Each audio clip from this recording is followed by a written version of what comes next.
First announced at E3 2010, Sorcery enchanted us with the allure of casting spells and brewing potions through the use of motion controls. It's easily the most enticing concept we've encountered, and one with the potential to help the move crack in a big way.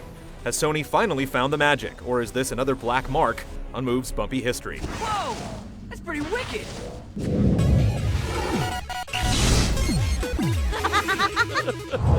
My mother is Lady Everfair, the queen of the fairy realm. In Sorcery, you play the role of a young apprentice named Finn, who's studying under the tutelage of Master Sorcerer Dash. One day when Dash is out on errands, you go against his wishes and ruin a powerful potion the old man had been working on. Taking the advice of your feline companion Erline, the two of you set off to find the ingredients to concoct another brew before Dash returns. However, soon into the excursion, a powerful witch breaks free and threatens to destroy mankind. Feeling the rush of finally being on a real adventure, Finn and Erline team up to stop her before it's too late. Make for the docks! We have to find Dash! Sorcery starts off on a lighthearted note, but it soon takes a turn for the dramatic and delves into darker themes. Its fairy tale story, full of wonder and adventure, will appeal to those of all ages. The writing ultimately holds the plot back from reaching its true potential, but the story is worth seeing through to the end nonetheless. Whoa! Look at me!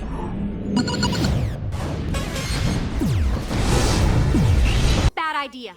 Incredibly stupid, awful idea. Come on, these guys are pushovers. Let's see what's inside.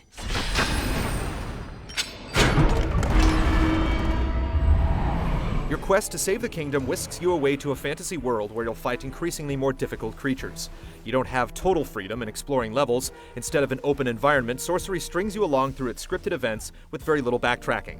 There are occasional branching paths with a hidden treasure or two waiting at the end for the bold, but for the most part, you're confined to where the game wants you to go. It's not suffocating by any means, and there's a good balance between the action and puzzle solving, with plenty of quieter moments so you can catch your breath. There's strong magic up ahead. I can feel it. As an apprentice, you start off with limited skills that lack much variety, but over the course of the game, you'll obtain power-ups that grant you new elemental abilities. Your spells aren't the only thing that can evolve either. You can permanently increase certain passive abilities by tapping into the game's alchemy system, which allows you to brew potions using raw materials you've collected.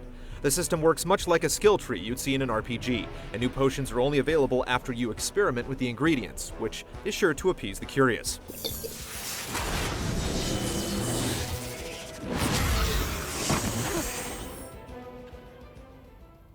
You're a sheep. Puzzles are few and far between, and mostly comprise of waving your wand in a direction to toss pillars or hitting switches with a blast of magic. Except for only a few scant instances that required more intricate thinking, the puzzles aren't very creative. Most of the challenge comes from figuring out how to take down some of the more fearsome monsters and bosses you encounter down the road, where you'll need quick reflexes and mastery of your repertoire of spells if you want to have any chance of success. This may look like a tame game on the surface, but the challenge can really ramp up down the stretch. I got a plan. Tell me. I fight the elf. That's not a plan. That's suicide. Though the game will last around 10 or so hours to complete, Sorcery is a bare-bones experience devoid of any extras, such as new costumes or additional modes, other than the single-player campaign. Considering you can't even select to replay from the start of a level, there's little incentive to come back for seconds. We could be anywhere. This looks like... Lock Barrow?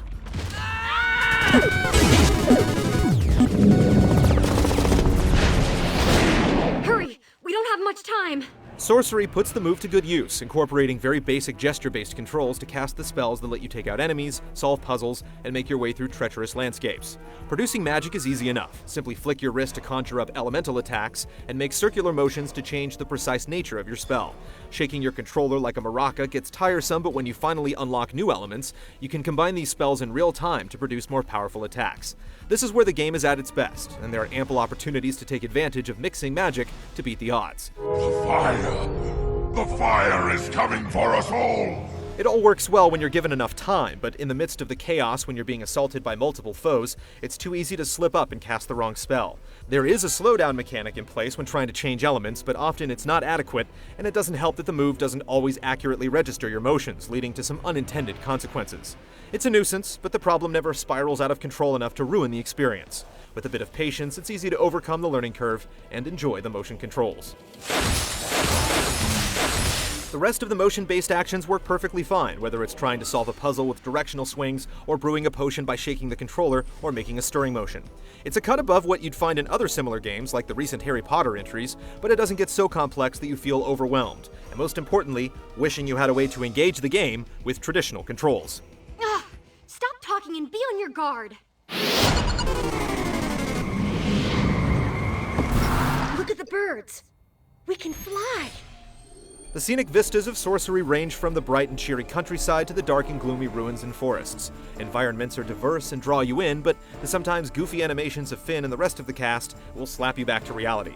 The game tends to chug along every now and then, even though the visuals hardly push the envelope. The banter between Finn and Erline has its moments, and the score is comprised of thundering battle themes and mellow fantasy tunes that appropriately set the mood. There was no other way.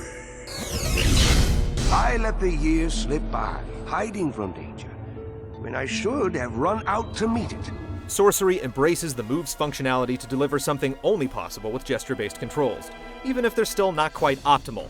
It's unfortunate that Sony couldn't muster a more complete package with extra content and incentive to come back after completing the single-player mode.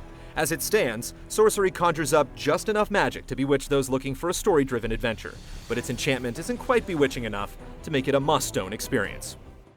Don't look so surprised.